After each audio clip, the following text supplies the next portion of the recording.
yang mana kita diberi kesempatan untuk bisa melaksanakan ibadah sholat subuh berjamaah. Mudah-mudahan ini semua menjadi amal soleh bagi kita semua. Amin. Sholawat salam untuk Nabi kita Nabiullah Muhammad Sallallahu Alaihi Wasallam. Ma'asyiral muslimin, Allah menyampaikan, A'udzubillahi minasyaitonirrajim. Bismillahirrahmanirrahim. Wa man adlamu mimman dzukkira bi ayati rabbih fa'arada anha. Maka siapa yang lebih zalim? Siapa yang lebih zalim di antara kamu semua? Wa man adlamu mimman dzukkira bi ayati rabbih. Siapa yang lebih zalim di antara kalian semuanya ketika diingatkan dengan ayat-ayat Allah, fa'arada anha, maka mengabaikan, menentang dari peringatan dari ayat-ayat Allah tersebut. Wa nasiya ma qaddamat yadah, dan dilupakan dengan apa-apa yang pernah telah diperbuat oleh dirinya.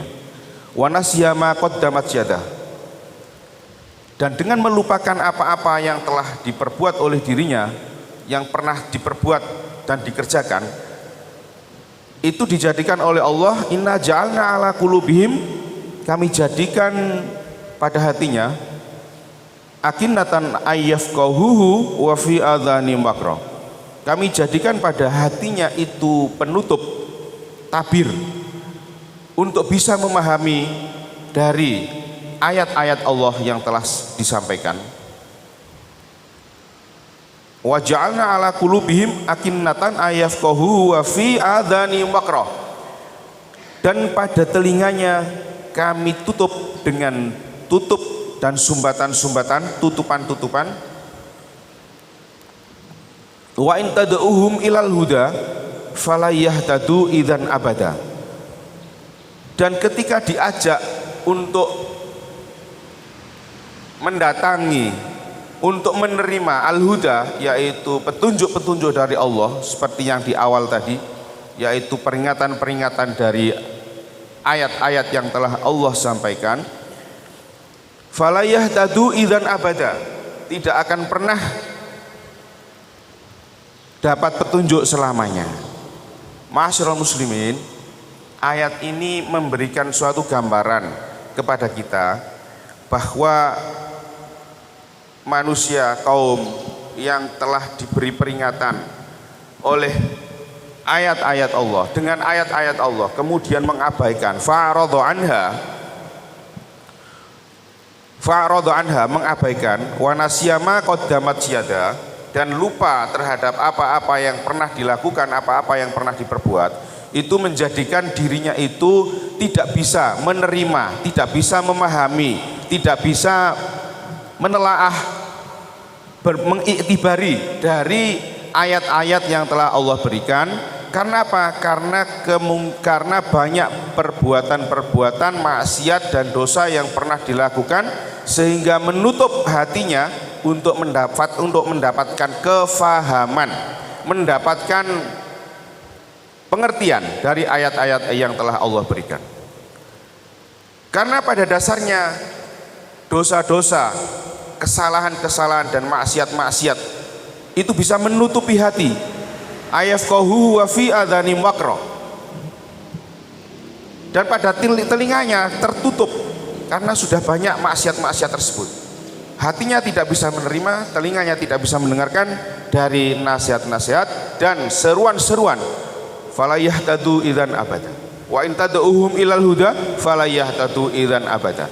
Maka ketika diajak untuk mendengarkan nasihat-nasihat, mendengarkan ayat-ayat Allah yang telah disampaikan, hatinya tidak terbuka, hatinya tidak menerima, fala yahtadu idzan abada, dan tidak akan pernah mendapatkan petunjuk selamanya.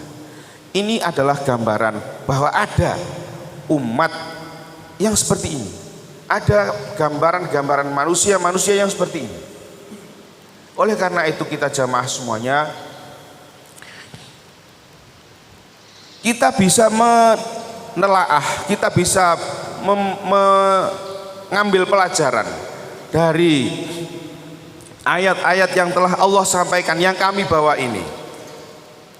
Maka pengertian dari ayat ini adalah kita tidak boleh melupakan apa-apa yang pernah kita perbuat, apa-apa yang telah pernah kita lakukan.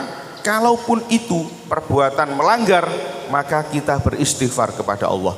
Kita minta ampun kepada Allah supaya kesalahan-kesalahan dan dosa-dosa kita diampuni oleh Allah, sehingga hati kita bisa bersih, hati kita bisa menerima kebenaran, hati kita bisa menerima petunjuk dari Allah yang disampaikan lewat Al-Quran.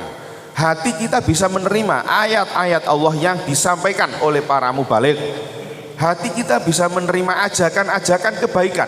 Siapapun itu yang mengajak, siapapun itu yang mengajak, karena apa? Karena kebenaran, kebaikan dan petunjuk itu adalah datangnya dari Allah. Al-haqqu mir rabbika fala takunanna minal mumtarin. Sesungguhnya kebenaran, petunjuk itu datangnya dari Allah, dan jangan kamu termasuk orang yang ragu-ragu. Ma'asyiral muslimin, kita pada dasarnya adalah suka melupakan. Nah, suatu hal yang bisa melupakan kita dari maksiat, suatu hal yang melupakan kita dari perbuatan-perbuatan yang pernah kita lakukan.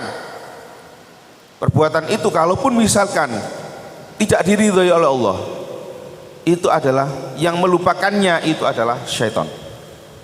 Syaitan berusaha melupakan manusia untuk melupakan beribadah kepada Allah. Wa ma ansanihu illa syaitanu an adzkurah. Dan tidaklah yang melupakan kami itu adalah setan yang selalu menghalangi kami untuk berzikir dan ingat kepadamu. Wa ma ansanihu illa syaitanu an adzkurah. Oleh karena itu setan ini berusaha untuk melupakan kita, melalaikan dosa-dosa ataupun perbuatan-perbuatan yang telah dilakukan oleh kita pada masa-masa yang lalu, yang sedangkan itu kalau tidak diridhoi oleh Allah, maka kita berusaha untuk beristighfar. Nah, inilah yang dikerjakan oleh setan. Lupakan masa lalumu, lupakan masa lalumu. Padahal dengan masa lalu itu kita bercermin masa lalu, apa yang pernah kita lakukan, apakah masa lalu kita itu diampuni oleh Allah, apakah masa lalu kita itu diridhoi oleh Allah. Inilah yang harus kita lakukan untuk suatu istighfar kita kepada Allah, untuk melakukan istighfar kita kepada Allah. Oleh karena itu, ma'asyiral muslimin, jamaah subuh yang kami muliakan, dikatakan oleh karena itu supaya kita tidak dikatakan orang-orang yang zalim, maka kita berusaha untuk bisa menerima ayat-ayat Allah yang disampaikan, baik itu melalui kita baca di dalam Al-Quran ataupun disampaikan oleh para da'i, para mubaligh, para khotib yang menyampaikan. Marilah kita buka hati kita berusaha untuk menerima ajakan-ajakan dan seruan-seruan li'ilai kalimatillah, menuju hidayah yang bisa membukakan hati kita untuk menerima hidayah dari Allah Subhanahu wa taala. Mudah-mudahan kita semuanya diridhoi oleh Allah Subhanahu wa taala dalam hidup dan kehidupan kita. Amin. Aqulu qouli hadza fa astaghfirullah li wa lakum innahu wal ghafurur rahim. Assalamualaikum warahmatullahi wabarakatuh.